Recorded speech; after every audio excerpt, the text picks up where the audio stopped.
Vamos nos colocar diante de Deus em oração.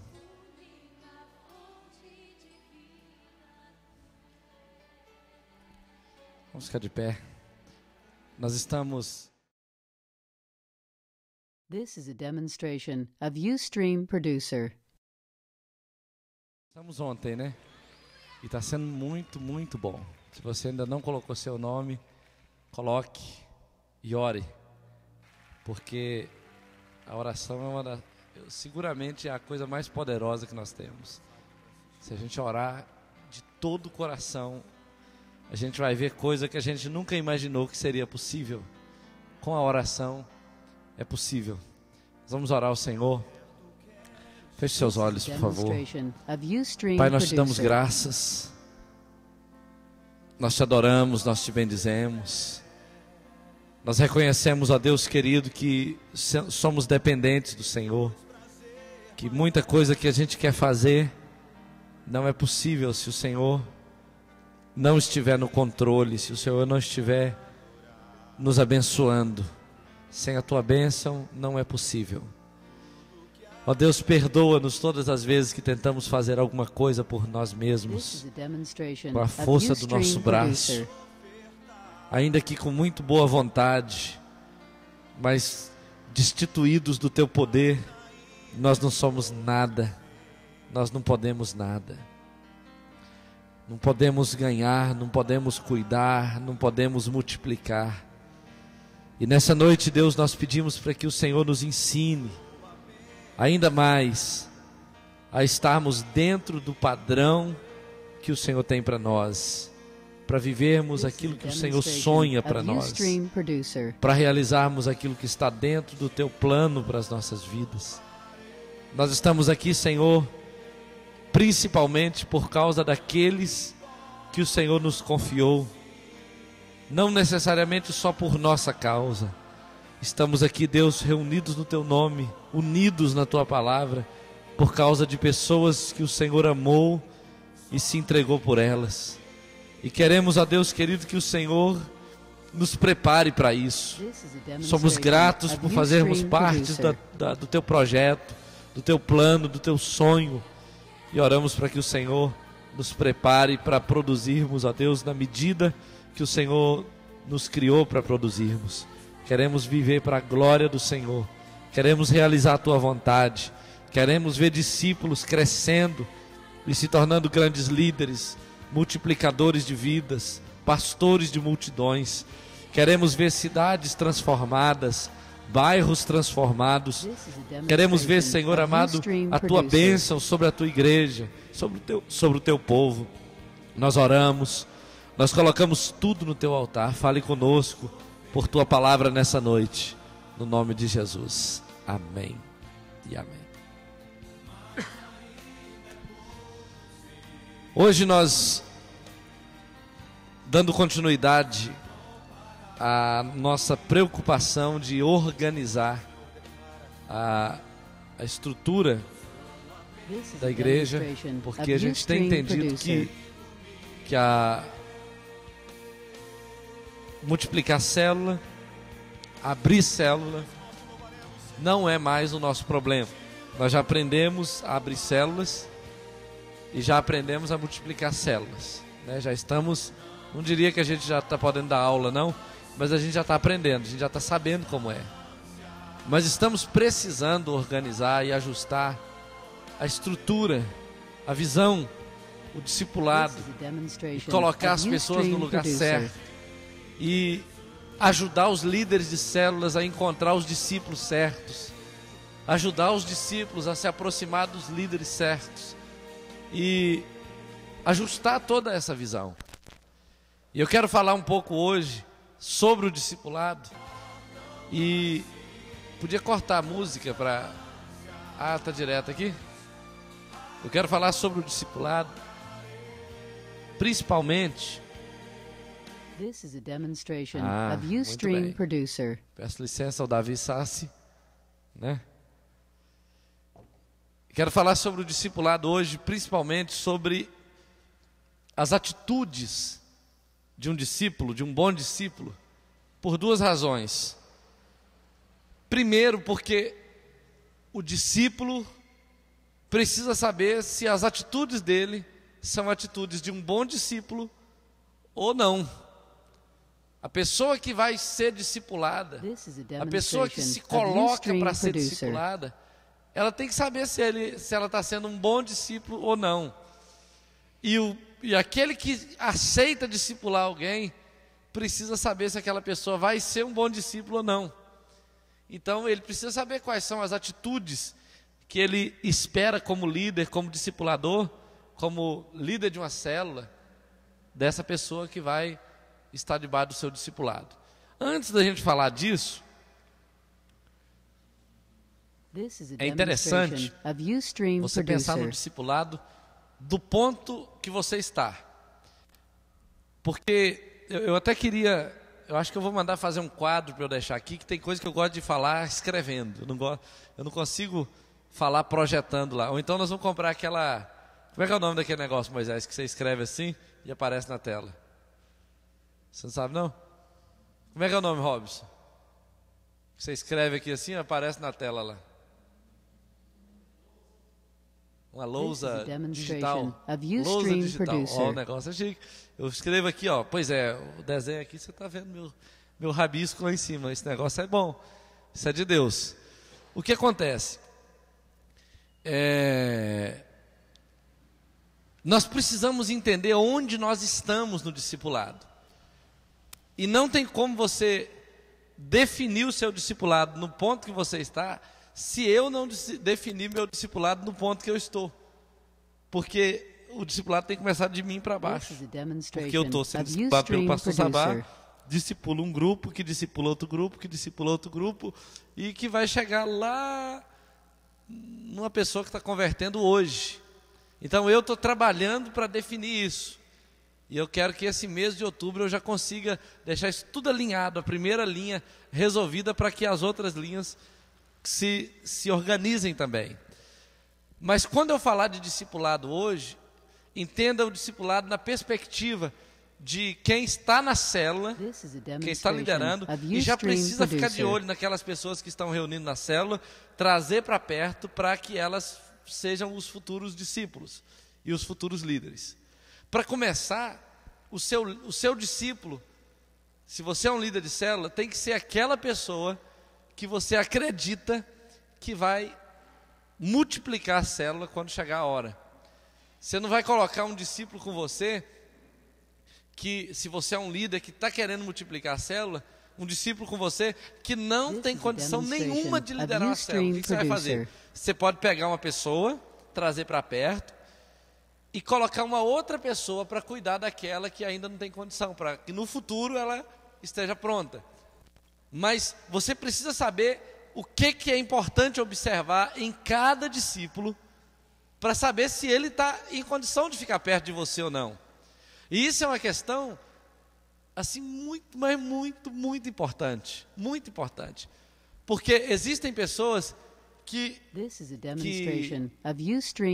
assim, no nível de visão, elas estão longe de você, mas elas são preciosas, elas são muito importantes, e elas precisam ser cuidadas, elas precisam ser amadas, mas não necessariamente por aquele líder que está preocupado em formar líderes para cuidar da célula. Essa pessoa pode ser cuidada por uma pessoa que está sendo cuidada por ele. Então vamos imaginar o seguinte: se eu tenho, por exemplo, o Gilmar, que é meu discípulo na célula, um exemplo, e eu estou vendo que ele tem condição de liderar uma célula. Aí eu tenho uma pessoa que chegou agora, vou imaginar que o Leandro chegou agora, acabou de converter, está novinho na fé, vai ser um líder de célula, que não é o caso, né? O Leandro é dinossauro, acabou de chegar agora, né? E ele acabou de chegar na célula, está novinho, e ele ainda não entendeu direito a visão, não está pronto ainda para ser líder de célula. Eu posso passar o Gilmar para cuidar dele e cuidar do Gilmar, que já está quase na hora de liderar uma célula.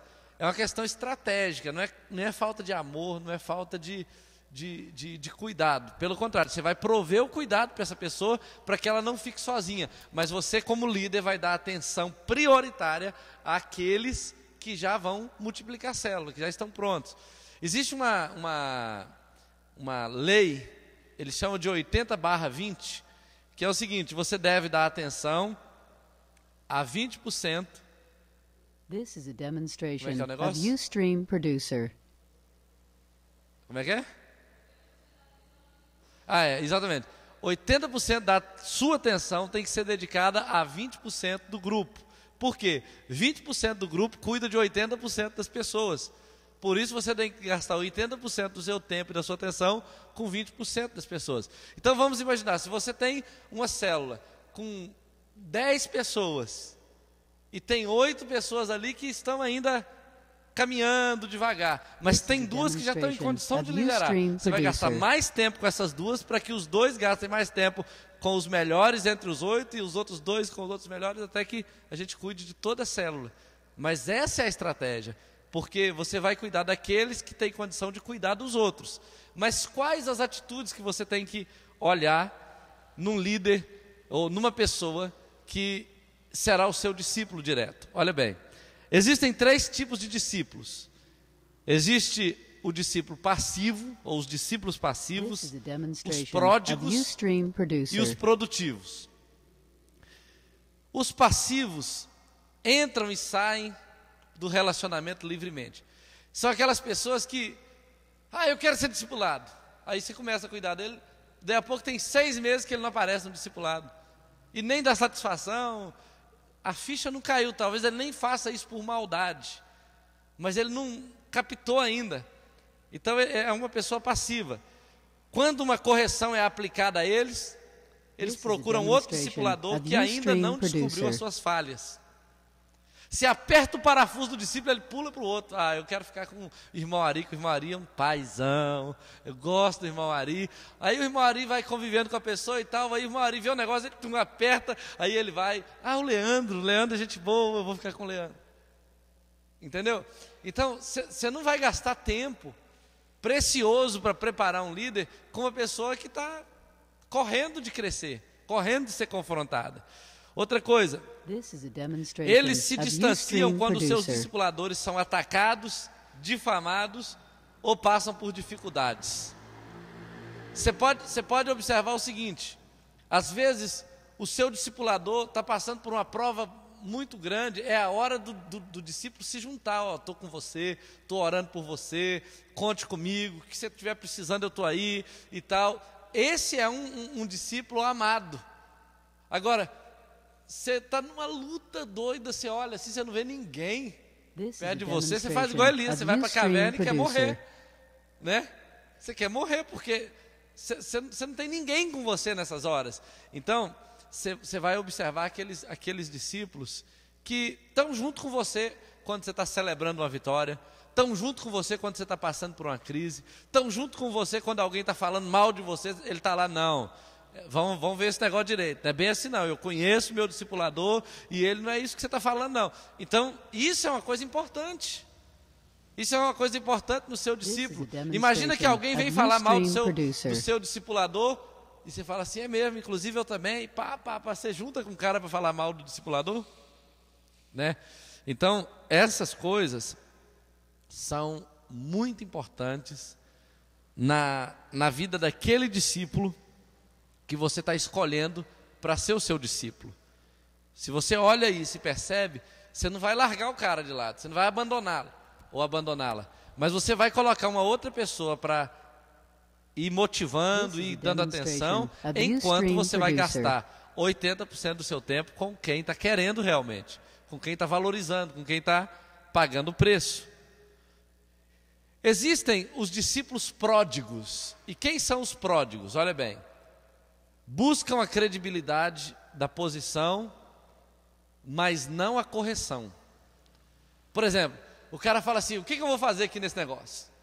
Você pode cuidar do louvor.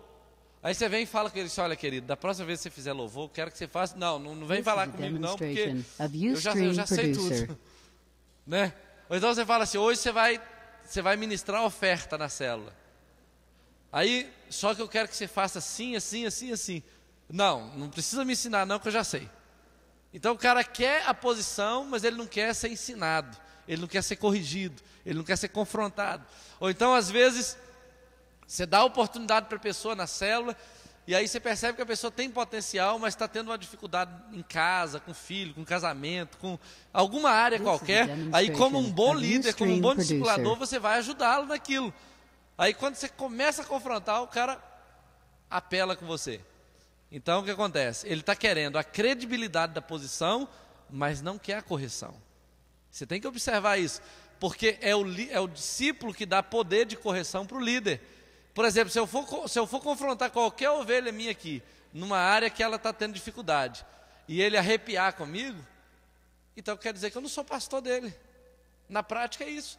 Esses dias eu fui conversar com uma irmã, não daqui, de uma outra igreja nossa, e quando eu apertei o parafuso, ela pulou. Aí eu apertei mais ainda, porque eu sou assim também, eu não sou de arredar o pé não. Aí eu apertei mais ainda, ela pulou, então eu apertei mais um pouquinho ainda. Vai quebrar ou vai funcionar.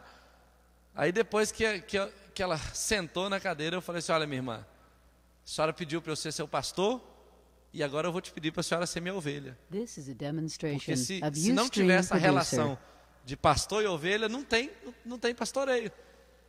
Não tem pastoreio. A gente precisa realmente amar as pessoas, mas quando você precisa tratar alguma dificuldade da pessoa, ela tem que ter um coração ensinável, senão ela não cresce.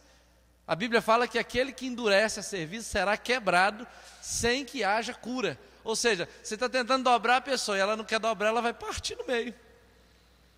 E aí não tem cura mais, quebrou, já era, né?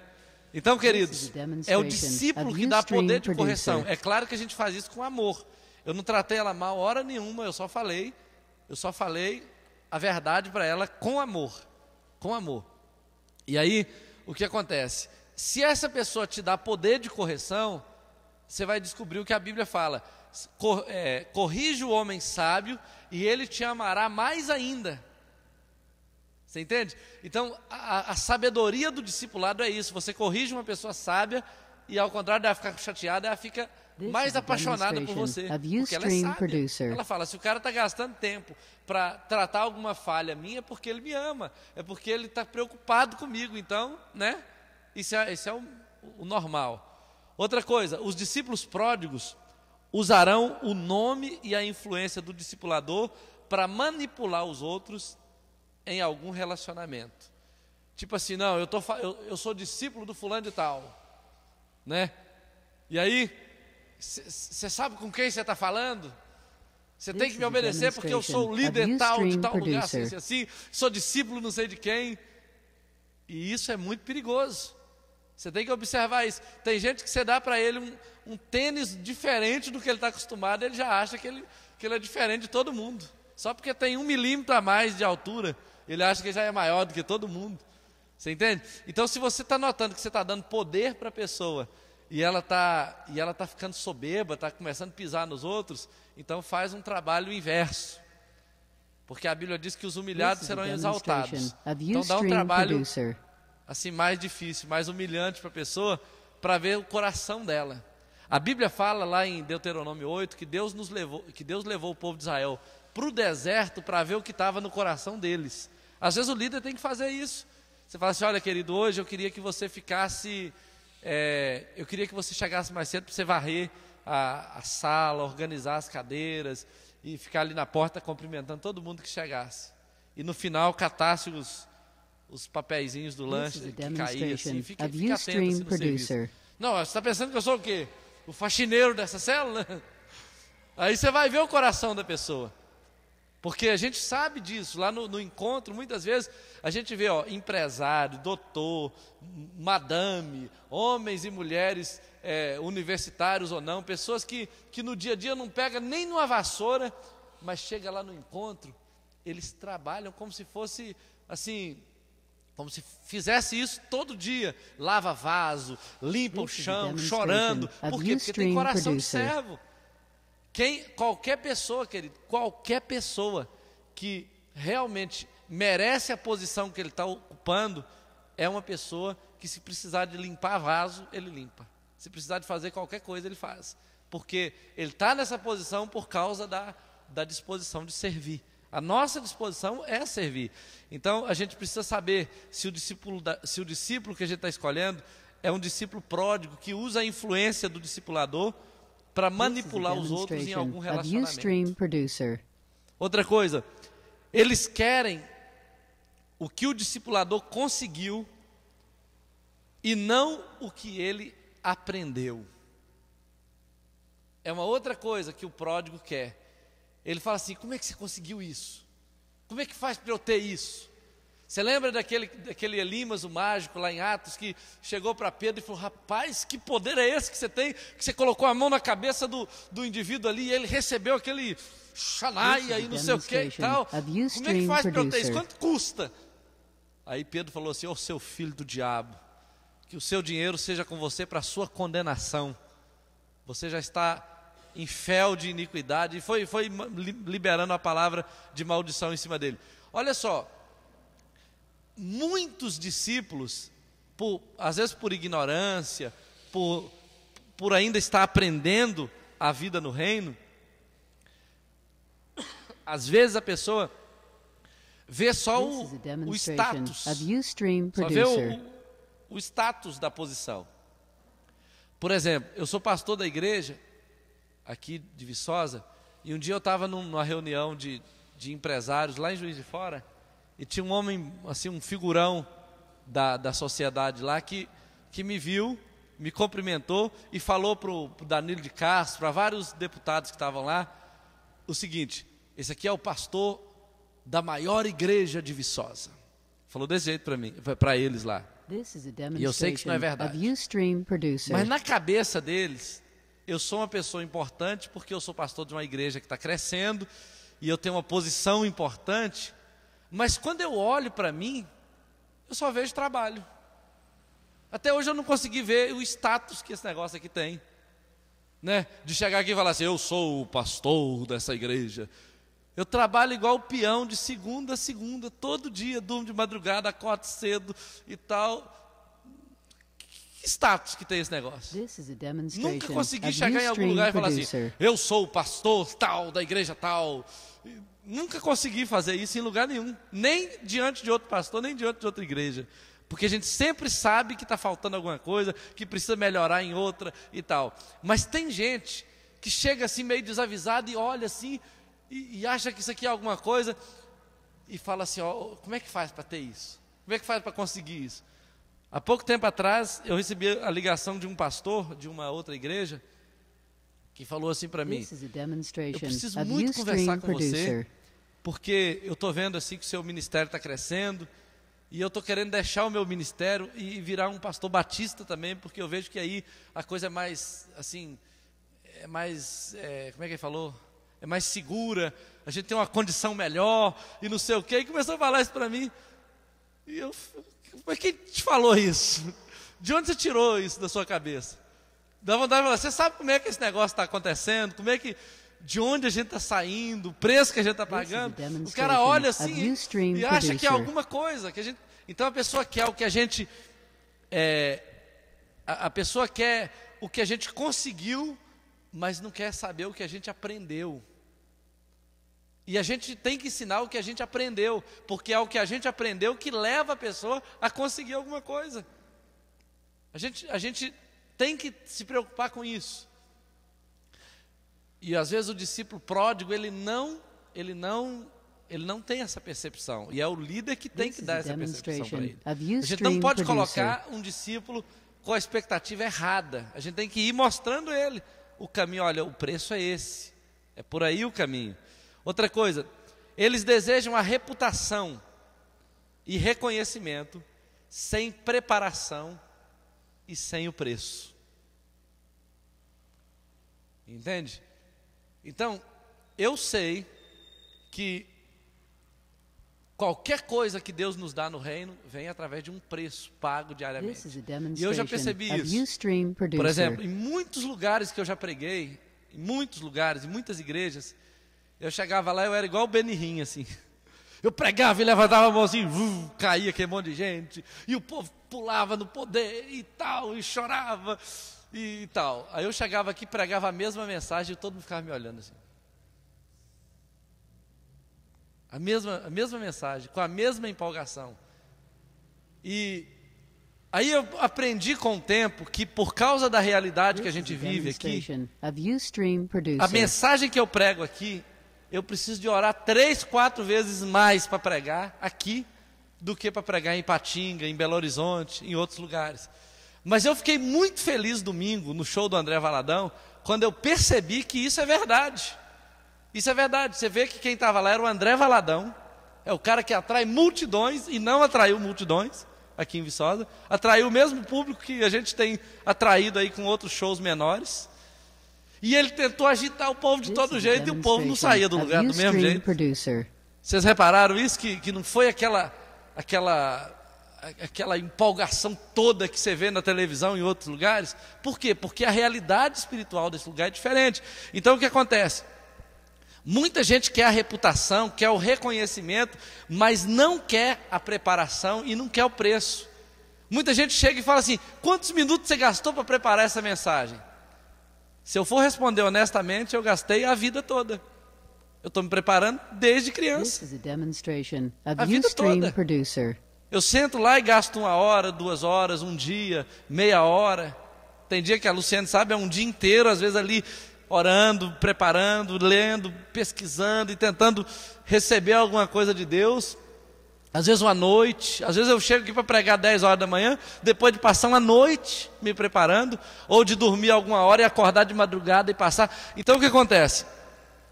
Você tem uma reputação, você tem um reconhecimento pelo que você faz, mas somente quem tem é que sabe o preço. O preço é assim. Uma vez eu vi um camarada que foi chamado para trabalhar na Uzi Minas. Ele era um engenheiro japonês. Há 13, 14 anos atrás, ele ia ganhar um salário, na época, de 20 e poucos mil. Era muito dinheiro, era dinheiro que eu nunca tinha ouvido falar tanto na época. E aí, muita gente na época falou assim: gente, mas é um absurdo, o cara ímpio sai lá do Japão, adorador de Buda, e vem para cá para ganhar essa quantidade de dinheiro, e eu sou um filho de Deus e não estou ganhando. Aí na época alguém falou assim: mas enquanto esse filho do diabo estava lá no Japão fazendo o doutorado dele, você estava aqui não fazendo nada. Então o filho do diabo vai ganhar e você vai chupar o dedo. Porque na prática é assim que funciona, cada um tem um preço, cada posição, cada conquista tem um preço a ser pago.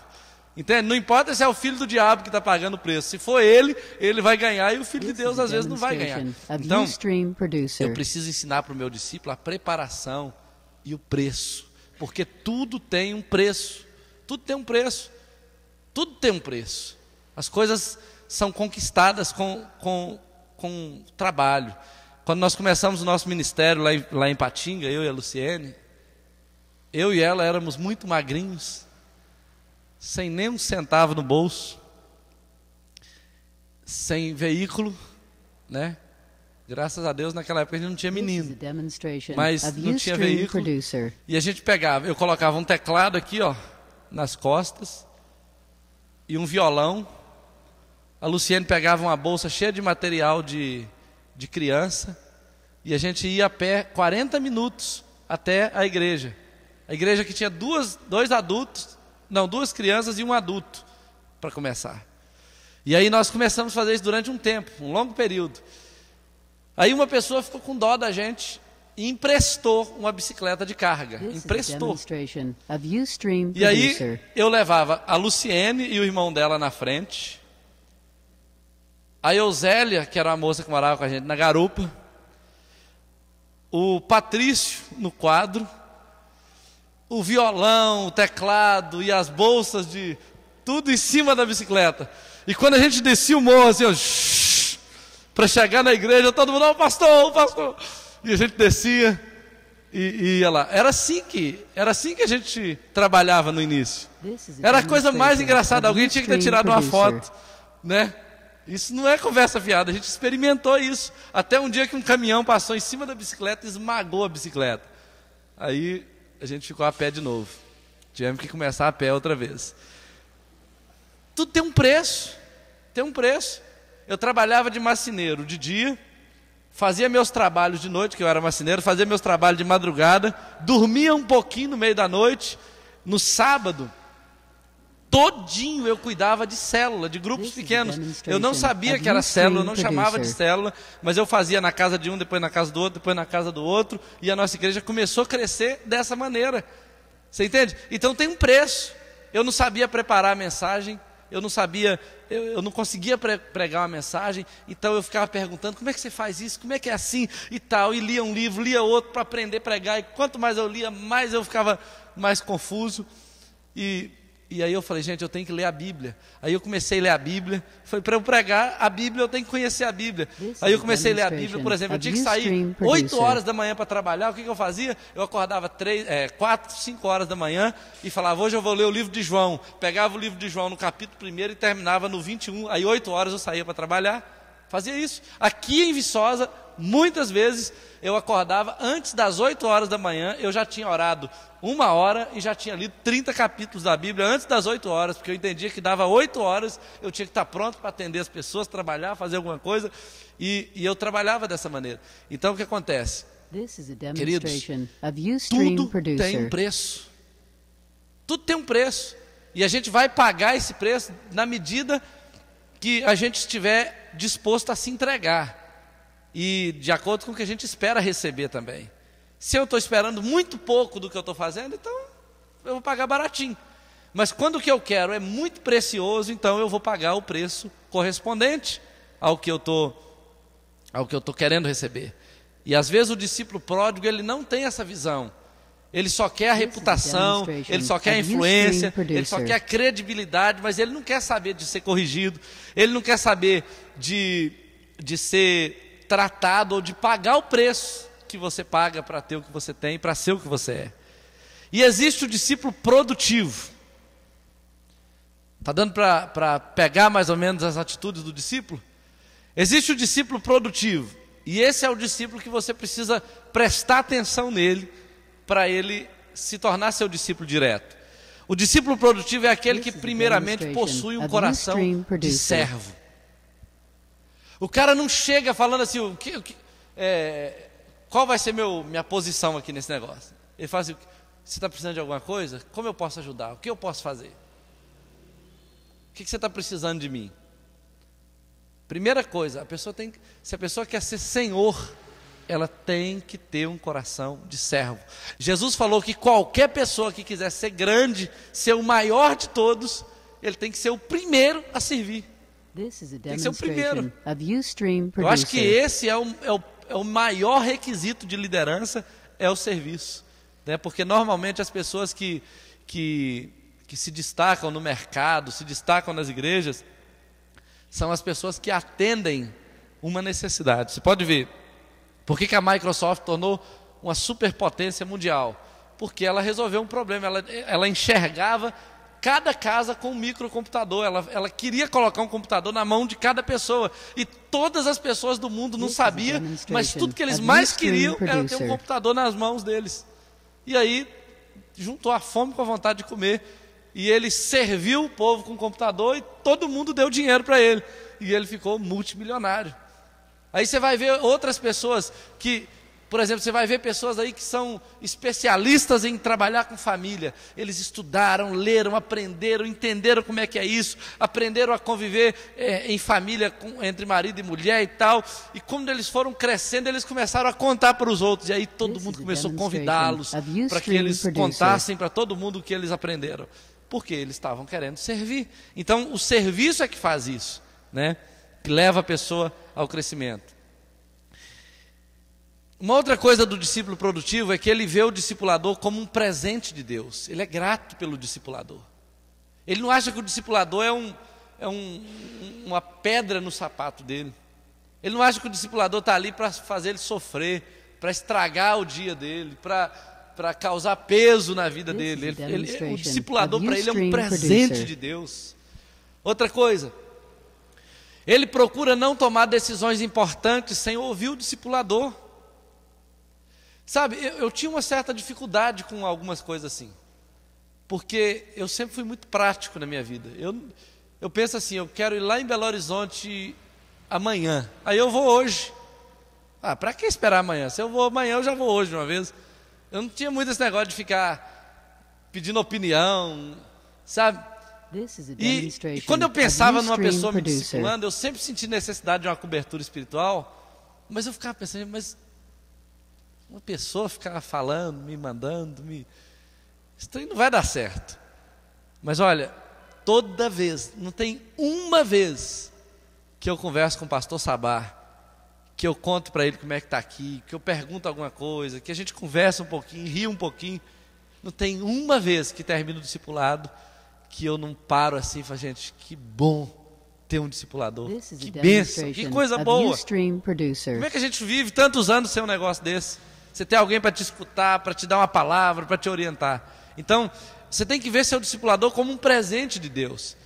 Você tem que perceber nesse discípulo produtivo que ele é aquela pessoa que está indo tomar uma decisão, ele já até sabe qual é a melhor decisão, mas ele procura você e fala assim, eu estou pensando em fazer tal coisa, o que você acha? Você podia orar por mim, você podia avaliar, de repente Deus te fala alguma coisa diferente do que eu estou percebendo e tal. Você me ajuda nisso?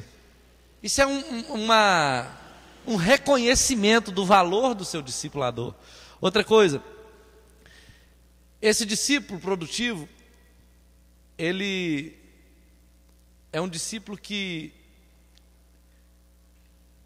como sendo um verdadeiro discípulo, ele honra o seu discipulador. É outra característica. Por exemplo, se o seu discípulo, se aquela pessoa que está debaixo de você, ele sempre arruma um jeito de te envergonhar, de ficar te expondo, de ficar te distratando na frente de outras pessoas, então ele não está te vendo como discipulador. Talvez ele está te vendo até como um amigo, sabia? Mas ele não serve para ser seu discípulo, porque esse cara vai te fazer vergonha. O pastor Luísio conta que uma vez ele estava numa igreja, ele viu lá um pastor com os discípulos dele e tal, e aí eles brincaram, e dá tapinha nas costas, e brinca, empurra, e não sei o que e tal, aí daí a pouco vem um cara lá e pá, dá um tapa na bunda do pastor. Desse jeito. Aí o pastor Luísio foi lá e chamou o pastor e falou assim, rapaz, o que é isso que você está fazendo? Que liberdade é essa que você dá para os seus discípulos? Como é que um discípulo faz um negócio desse?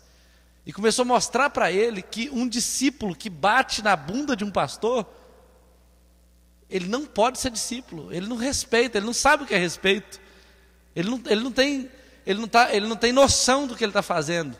E um dia ele vai dar um soco na cara do pastor, um dia ele vai pegar metade das ovelhas e vai abrir uma igreja na garagem da casa dele. Um dia ele vai querer fazer alguma coisa muito errada, porque ele não sabe o que é honra. A gente não faz uma coisa dessa. Então, é importante você observar se o seu discípulo te honra. É claro que você pode ensinar para ele o princípio da honra, honrando-o. Você pode honrá-lo na frente das pessoas. Mas se ele é uma pessoa que sempre desonra, ele tem que ser tratado. Ele tem que ser confrontado. Você tem que ensinar para ele, olha querido, leia para mim aí o livro de autoridade espiritual do Otmani, e depois a gente vai conversar sobre isso. Você precisa saber o que é autoridade espiritual. Você precisa aprender a honrar pai e mãe, você precisa aprender a honrar professor, aprender a honrar autoridade, honrar discipulador, líder de célula. Um bom discípulo reconhece aqueles que estão ligados a ele pelo Espírito para a multiplicação e crescimento. Outra coisa, se a pessoa é um bom discípulo, verdadeiramente um discípulo produtivo, ele reconhece, ele sabe o valor daquelas pessoas que estão ligadas a ele. Ele reconhece o discipulador dele, mas ele reconhece os que estão abaixo dele. E ele cuida, ele trata dessas pessoas. Então, o discípulo só desenvolve quando é baseado, o discipulado só se desenvolve quando é baseado em reconhecimento e não simplesmente em respeito. Às vezes eu respeito, às vezes o discipulador respeita o discípulo respeita o discipulador. E ele fala, não, eu respeito muito fulano e tal. Mas ele não reconhece no discipulador um homem de Deus, uma mulher de Deus, que tem uma bênção para derramar sobre a vida dela, e que estando ligado nesse discipulado, ele vai crescer, ele vai ser abençoado. Ele não reconhece. E se ele não reconhece, ele não cresce. Não cresce. O pastor Mike Murdock, ele fala o seguinte, que eu vou prosperar na unção que eu reconhecer, que eu honrar. Se eu não reconhecer uma unção, eu não prospero nela. Não tem como prosperar. Imagina o seguinte: você me respeita, você não tem nada para falar mal de mim, mas você fala assim, eu não tenho nada para receber desse pastor aí. Então você pode mudar de igreja, porque você nunca vai crescer. Não tem jeito de crescer. Não tem jeito de crescer. Porque você prospera na unção que você reconhece. E eu vou te mostrar um texto bíblico, porque até agora nós não lemos a Bíblia, né? Só citamos a Bíblia. O respeito está ligado ao cargo, o título, posição ou meramente a educação. Mas o reconhecimento é a percepção da unção na vida de alguém. Então, quando eu respeito, por exemplo, quando eu respeito um policial, eu respeito porque ele é policial. Se eu desrespeitá-lo, ele pode até me prender. Quando eu respeito uma casa, o dono de uma casa, eu respeito porque é a casa dele, eu não tenho autoridade para desrespeitá-lo dentro da casa dele. Mas quando eu reconheço, eu estou considerando que na vida daquele homem, daquela mulher, tem uma unção que eu quero para mim. E eu reconhecendo essa unção, eu tenho chance de recebê-la. Agora, só respeitando, é aquilo que a gente fala algumas vezes, assim, ó, eu respeito muito fulano de tal, mas não precisa contar comigo, não. Não tem gente que fala assim? Respeito muito o ponto de vista dele, não vou discordar, mas estou fora. Quer dizer, ele respeita mesmo, ele não está falando mal, ele não está contra, ele não está se opondo, mas pessoalmente ele não vai receber aquela unção. E aí, olha o que a Bíblia diz. 1 Tessalonicenses 5, versículos 12 a 13. Agora vos rogamos, irmãos, que acateis com apreço os que trabalham entre vós e os que vos presidem no Senhor e vos admoestam, e que os tenhais com amor em máxima consideração por causa do trabalho que realizam. Vivei em paz uns com os outros. 1 Tessalonicenses 5, de 12 a 13. Então o que Paulo fala? Olha, por causa do trabalho que eles fazem, por causa do encargo que está sobre eles, eu oro e ele roga, né, ao povo para que o povo de Tessalônica acatasse com apreço os que trabalhavam e presidem, aí está falando de posição, e até admoestam, chama a atenção, aperta os parafusos, e que os tenhais com amor, em máxima consideração, por causa do trabalho que realizam. Então, não dá para eu apenas respeitar. Se eu quiser a unção, eu vou ter que amar essa pessoa, eu vou ter que realmente, além de tudo, eu vou precisar reconhecer essa liderança e essa unção. Outra coisa, o bom discípulo, se você quer achar um discípulo para andar com você, o bom discípulo se esforça para estar com o discipulador. Olha aí, Ruth, capítulo 1, versículo 16. Bom discípulo se esforça para estar com o discipulador. Se esforça. Eu, por exemplo, eu posso estar em qualquer lugar, quando vai dando a hora, para você ter uma ideia, para eu não esquecer que eu sou muito voado algumas vezes, eu tenho que colocar meu celular para despertar meia hora antes, para eu lembrar do meu discipulado. No início eu precisava fazer isso, agora eu ainda faço. Só que eu lembro o dia inteiro, está chegando a hora, são 4 horas, então 4:30, estou na hora. E aí eu já estou pronto, já coloco crédito no meu celular para eu ligar, porque sou eu que ligo. Pastor Sabá não me liga, a não ser que ele precise falar comigo. Mas para o discipulado, quem liga para ele sou eu. Sou eu que vou atrás. Se está caindo, eu ligo para a igreja para saber cadê ele. Mando um e-mail falando que não deu, mando mensagem. Sou eu que ligo para ele, sou eu que corro atrás, sou eu que vou atrás. Agora imagina eu atrás do meu discípulo. Ô discípulo, cadê você? Você não veio hoje, não veio amanhã, não veio tal dia. Que dia que dá para você vir, pelo amor de Deus? Estou precisando muito de você aqui comigo. Você concorda que discipulado assim não funciona? É o discípulo que corre atrás do discipulador. Então você percebe, tem uma pessoa que está indo atrás de você, que está te procurando, que está assim, fazendo de tudo para servir na célula, está junto com você, está por perto o tempo todo. Então isso significa que esse camarada merece um investimento. Merece um investimento.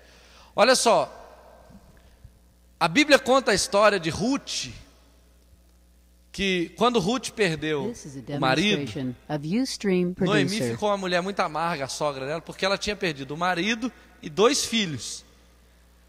E Noemi era a única mulher que sabia sobre o Deus de Israel, e Ruth era moabita, vivia debaixo de maldição. Ruth sabia o que era viver entre os moabitas, e quando ela conheceu o Deus de Israel, ela ficou muito interessada. Perdeu o marido, perdeu o sogro, perdeu o cunhado, a concunhada dela voltou para a terra dos moabitas, e aí ficou só Ruth. E aí a sogra de Ruth, muito amargurada, falou assim: volta para sua casa, volta para os seus parentes, lá você vai arrumar um bom marido, pode ter certeza, vai com Deus, some da minha vida, porque eu sou uma mulher amargurada agora. Sabe o que Ruth falou? Ruth falou assim, lá em Ruth capítulo 1:16, disse porém Ruth: não me instes para que te deixe e me obrigue a não seguir-te, porque aonde quer que fores, irei eu. Onde quer que pousares, ali pousarei eu. O teu povo é o meu povo, e o teu Deus é o meu Deus. Isso é uma discípula. Fala a verdade. Você quer uma discípula dessa? Isso é uma discípula, isso é um discípulo. Ela falou assim: olha, não insiste comigo para eu te deixar. Não insiste comigo para eu te deixar. Não me obrigue para não te seguir. Porque onde você for eu irei. O seu povo será o meu povo, o seu Deus será o meu Deus. Se você pousar ali, eu também pousarei. Olha só, olha para mim aqui. Sabe o que aconteceu com essa Ruth? Deus abençoou tanto essa mulher. A concunhada dela, ninguém nunca mais viu falar dela. Mas Deus abençoou tanto essa mulher. Deus preparou um marido rico para ela. Um cara rico, parente da Noemi. Um homem rico, homem temente a Deus. E essa mulher cresceu financeiramente, cresceu ministerialmente. E ela veio a ser uma ancestral de Jesus. Olha só, ela era uma mulher maldita. A Bíblia diz que os moabitas não podiam entrar na casa do Senhor até a 3ª e 4ª geração. Mas ela se tornou uma ascendente de Jesus por causa da fidelidade dela no discipulado. Quem ensinaria essa mulher sobre Deus? Quem ensinaria essa mulher sobre as promessas de Deus se ela abandonasse a única pessoa que poderia ajudá-la? Sabe, às vezes a gente não entende isso. E às vezes o discípulo da gente não entende isso. A gente precisa ajudar ele a entender. Olha, querido, se eu não cuidar de você, ou se você não procurar alguém para cuidar de você, daqui a pouco você está sendo cuidado pela Rede Globo, daqui a pouco você está sendo cuidado pela Skol, pela Skin, Cariol, ou sei lá se existe ainda. Acabou? Não está cuidando de ninguém, não. Você vai estar sendo cuidado pelo traficante, porque é o que acontece. É o que acontece. Então, Ruth foi uma mulher inteligente. Ela falou assim: olha, não adianta você insistir para eu te deixar, porque eu não te deixarei. Outra coisa, o bom discípulo se esforça para seguir a direção do discipulador. Se esforça. Porque, olha, entenda uma coisa. Tem coisa que a gente faz assim, na moleza. É fácil. Por exemplo, se eu mandar o Maurinho jogar bola, falo: Maurinho, joga a bola lá e ganha alma para Jesus. Pô, maravilha. Esse é o meu chamado, pastor? Então, glória a Deus, vou jogar bola à vontade. Agora, tem coisa que vai carecer de esforço, vai carecer um esforçozinho, que às vezes vai custar caro. Por exemplo, quando a lei de Moisés foi anunciada, foi promulgada, a pessoa que se recusava a ouvir o sacerdote e o ensino da palavra deveria ser morta. Está na Bíblia isso. Vou te mostrar. Olha só o que a Bíblia fala sobre isso. Lá em Deuteronômio 17, do 12 a 13. Eu vou te mostrar a aplicação desse texto. Deuteronômio 17, do 12 a 13.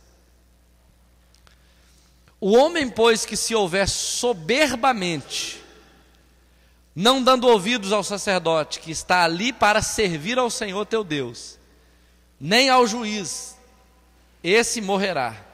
E eliminarás o mal de Israel, para que todo o povo o ouça, tema e jamais se ensoberbeça. Essa palavra era aplicada literalmente. O cara não ouviu o sacerdote, não ouviu o juiz, morte. Ele morria. Mas hoje essa palavra ainda funciona de outra maneira. Procura aí para mim, quem é a pessoa que não ouve pastor, que não ouve líder, que não ouve discipulador? Procura se ele está vivo espiritualmente.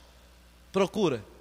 O cara cheio de opinião, o cara cheio de pontos de vista diferentes, que não está nem aí para nada. Você fala para ele ir para cá, ele vai para cá. Você dá uma direção, ele está indo em outro caminho completamente diferente. Procura para ver se ele está cheio do Espírito Santo e se ele está dando muito fruto e está mais crente do que o que obedece. Me fala se você conhece alguém. Eu não conheço. Você conhece alguém? Morre qualquer pessoa que não ouve a palavra na boca do sacerdote, que não ouve aquele que está ali para servir o Senhor, ele morre espiritualmente, enfraquece. Uma vez eu estava conversando com uma pessoa que estava em outra igreja, e ele falou assim, pastor, porque lá eu não consigo obedecer e tal. Eu falei, meu filho, olha, ninguém mandou você ir para lá. Se você está lá, você é obrigado a obedecer. Você vai ficar numa igreja que não, e vai ser rebelde contra a liderança dessa igreja? Você é doido? É melhor você ir para o mundo do que ser um rebelde. E aí, às vezes a pessoa, ela não quer obedecer, ela não quer seguir uma direção que o líder dá, que o discipulador dá, e aí ela morre. Ela fica, a gente pode usar uma outra expressão, ela vira um peixe fora d'água, ela fica apagada, ela fica abatida, desanimada, desmotivada, mas a Bíblia chama isso de morte. Isso se chama morte.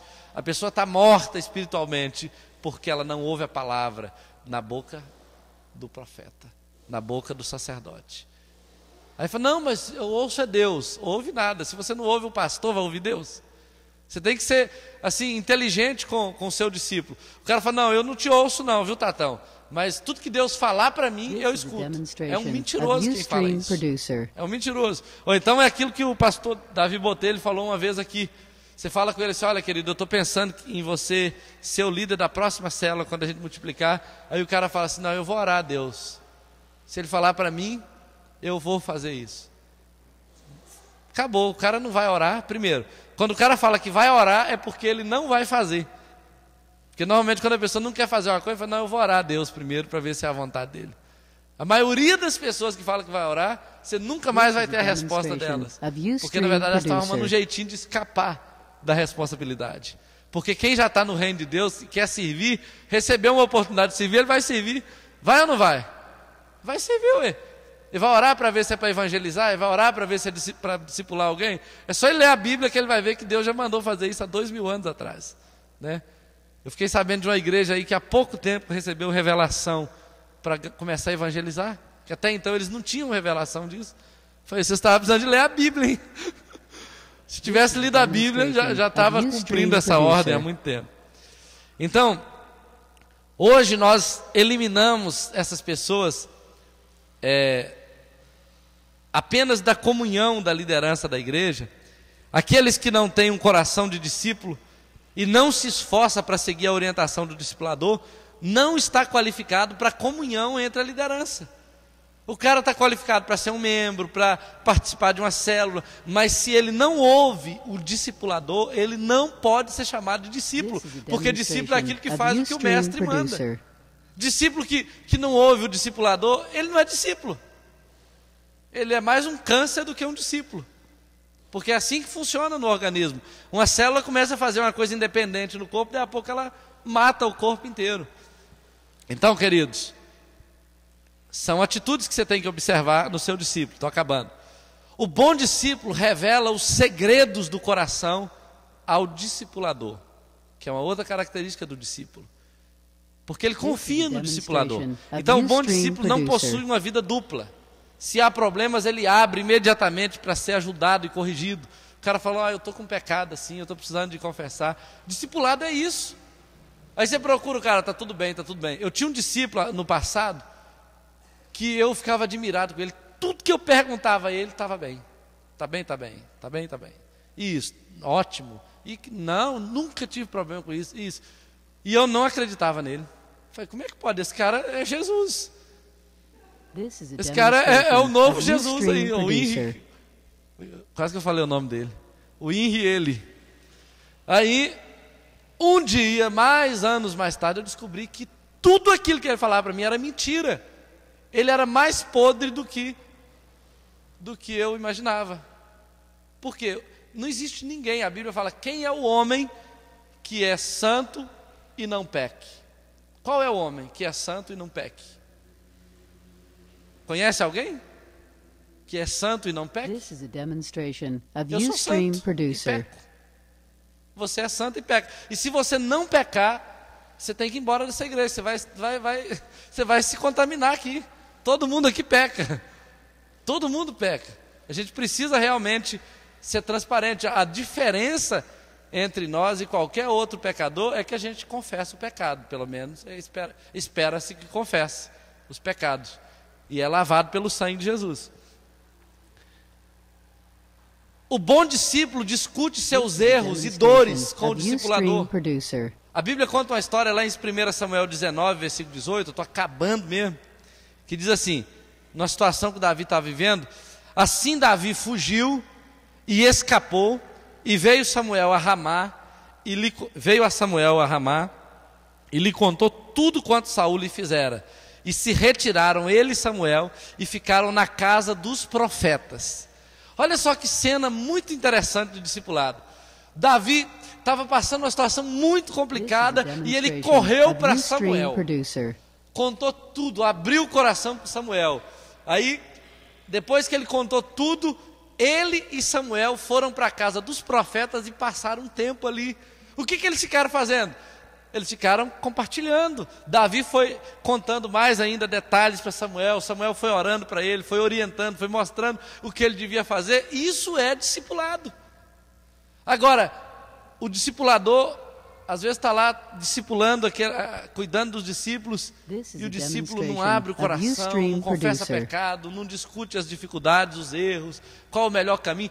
Você sabe por que Davi, sendo um cara tão novo, Davi era novo, ele tinha tanta sabedoria, ele não tocava em autoridade, ele não fazia coisa errada. Saul, que era um cara velho, fazia tanta besteira, e Davi tinha uma linha assim impressionante. Por quê? Porque ele tinha um discipulador. O discipulador ensinava para ele, falava, não brinca com a autoridade, é assim que funciona. Ele ouvia a autoridade dele e fazia direitinho. Por isso que Davi foi o melhor rei que Israel já teve. Só por isso, porque ele valorizava esse discipulado. Então, o discípulo fiel expõe claramente suas expectativas no relacionamento. Lá em 2 Reis 2:9, a Bíblia fala que Elias chamou Eliseu já num dia crucial do ministério dele e falou assim, 2 Reis 2:9, falou assim: pede-me o que queres que eu te faça, porque hoje o Senhor vai me tomar. O que você está esperando de mim? Você está comigo esse tempo, você está andando comigo, você está vendo meu ministério, hoje eu estou indo embora, então qual é a sua expectativa? E o que Eliseu falou?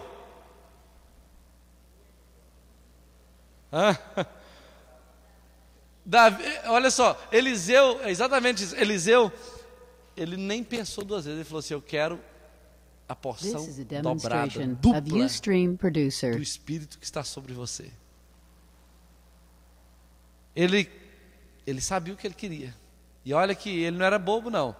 De acordo com a lei do levirato, um primogênito tinha direito à porção dupla. Por exemplo, vamos imaginar que a pessoa tinha uma fazenda de 10 hectares, por exemplo. Um pai, um fazendeiro. Quando ele morria, o primogênito recebia 6 hectares e o mais novo recebia 4. Porque o primogênito tinha direito à porção dupla. Eliseu era um discípulo primogênito de Elias. Ele sabia do direito dele, ele reclamou esse direito. E ele falou assim: eu quero porção dobrada do teu espírito. E aí, foi exatamente isso que ele recebeu. O que você quer do seu discipulado? Você deve saber o que o seu discípulo está esperando do seu do discipulador dele, ou de você. Você está andando com um cara e você está esperando que ele seja líder, mas ele está esperando o quê? Você está esperando que ele multiplique a célula, e ele está esperando o quê? Ele está tentando crescer na liderança, ele está tentando romper no discipulado, ele está querendo fazer algum discípulo, ou ele, que nada, eu não quero nem saber disso não, senhor.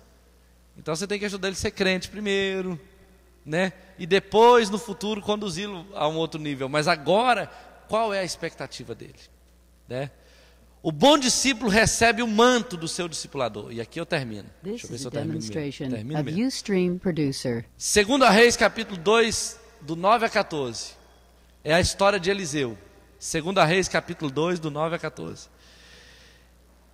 A Bíblia fala que depois que Elias subiu, Elias tinha dito o seguinte: olha, quando eu subir, se você me vir subindo, você vai receber o que você pediu.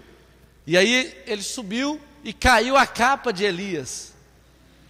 E Eliseu então pegou aquela capa, ele estava do outro lado do Jordão, e ele pegou aquela capa e falou assim: onde está o Deus de Elias? E pá, bateu a capa no Jordão e o Jordão se abriu. Aí todo mundo olhou para ele e falou assim: olha, sobre Eliseu repousa a unção, o espírito de Elias. A unção de Elias estava sobre Eliseu, porque ele quis isso, ele pediu. Eliseu foi, olha, parecia que não existiria nunca mais um discípulo, um profeta tão poderoso como Elias. Parecia que Elias era o topo da autoridade espiritual. Aí chega Eliseu, que era o dobro dele. Deus não tem limite não, gente. A gente acha que um ser humano é o limite, mas Deus não tem limite. Se você quiser, se você ansiar, se tiver fome e sede no seu coração, Deus pode te fazer muito maior, pode ter certeza disso. Então, a Bíblia fala que, estou acabando lá em Josué 1:1, que Moisés era o servo de Deus. Moisés era o servo de Deus, mas Josué era o servidor de Moisés. Josué 1:1. Moisés era o servo de Deus e Josué era o servidor de Moisés. Aí alguém fala assim: mas eu não vou servir homem não. Se você não servir homem, você vai servir quem? Demônio? Anjo? A gente tem que servir homem mesmo. Homem ou mulher. Só tem essas duas opções. Você não tem outra alternativa não. Eu vou servir Deus. Mas como você vai servir Deus? Você vai lá no céu servir Deus? Você só serve Deus se você servir alguém. A Bíblia fala lá em Mateus 25 o seguinte: quando fizeste a um destes pequeninos, a mim me fizeste. É a única maneira de servir a Deus, é servindo alguém. Então eu não vou honrar homem não, vou honrar Deus. Tem que honrar homem. Você honra homem, você honra o seu discipulador, você honra o seu líder de célula, você honra o seu líder de área, o seu pastor, você honra ele, e ao honrá-lo, você está honrando Deus. É a maneira que Deus criou. Eu honro vocês, esse é o meu papel. Eu não tenho que honrar espíritos, anjos, eu tenho que honrar pessoas. A Bíblia diz para termos em honra uns aos outros. Para receber um manto, é preciso haver honra, busca e diligência. Se eu quero receber um manto, eu preciso honrar aquela unção que eu desejo ter. Se eu quero receber um manto, uma unção, eu tenho que honrar aquela unção. E se eu tenho que buscar isso. E eu tenho que buscar diligentemente. Todo dia, buscando, trabalhando. A Bíblia fala que onde Elias ia, Eliseu colocava o pé. Onde ele ia, Eliseu colocava o pé. E aí a unção veio sobre ele. Eu lembro direitinho o dia que Deus me deu a unção para pregar. Eu sei que eu não sou um grande pregador, mas eu sou um pregador. E eu não era, não, eu só era um pecador antes de ser um pregador. Agora eu sou um pecador que prega, um pregador. Mas eu lembro direitinho, e eu queria muito isso. Como eu não tinha condição nenhuma de pregar, eu cheguei a decorar pregações. Decorar. Por exemplo, eu decorei uma vez uma pregação do Filho Pródigo na revista de Escola Dominical da Assembleia de Deus, que eu sabia até a hora de parar, a vírgula, o ponto, e não é que eu tinha uma cabeça muito boa não, eu gastei uns 3 meses para decorar, e eu decorava parava e repetia. Aí, quando eu decorava aquela parte, eu decorava outra, até ser capaz de pregar a lição todinha sem olhar. E eu preguei em praça pública, todo mundo ficou impressionado e ninguém sabia que eu tinha decorado. Foi assim. Eu queria muito. Você acha que Deus não vê isso, não? Deus fala assim, o cara está querendo mesmo. Ele está querendo. Eu ficava ouvindo pregações que eu gostava, eu ouvia até decorar. Até decorar. Tem umas pregações que eu ouvia no passado, que eu ainda lembro de parte delas até hoje, assim, na íntegra. Uma pregação do reverendo Caio Fábio, na época, que era sobre o drama de Absalão, eu praticamente decorei aquela pregação toda. E até hoje, quando eu leio Isaías 40, eu só consigo lembrar do Caio Fábio. Eu não consigo tirar mensagem nenhuma em Isaías 40.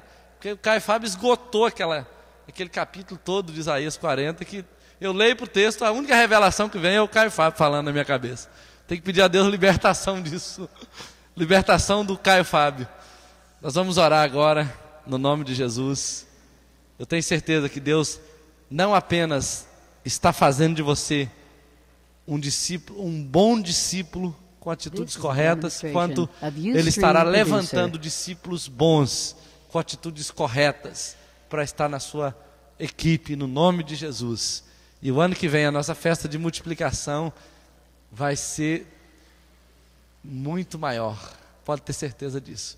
Nós crescemos em número de células 740%, em número de células, de 3 para 29. Não, de 3 para 36, contando as células de fora. E isso é só o começo, porque nós vamos crescer esse ano, eu creio, muito mais do que isso. Vamos ter muitas células, estamos organizando a casa para isso, e Deus vai nos usar poderosamente. Esteja trabalhando isso com o pessoal da sua célula, não deixe de orar pela sua célula, pelos seus discípulos, não deixe de fazer a coisa acontecer na cadeia toda, para que todos realmente cresçam na mesma medida. Vamos orar ao Senhor. Eu acho que eu vou liberar aqui libera a cantora aí para nós.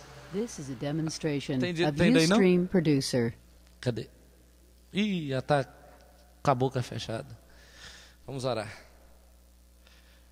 Feche seus olhos aí. Deus não vai te deixar afundar nunca. Nunca. Te adoro, Jesus. Te exalto, Senhor.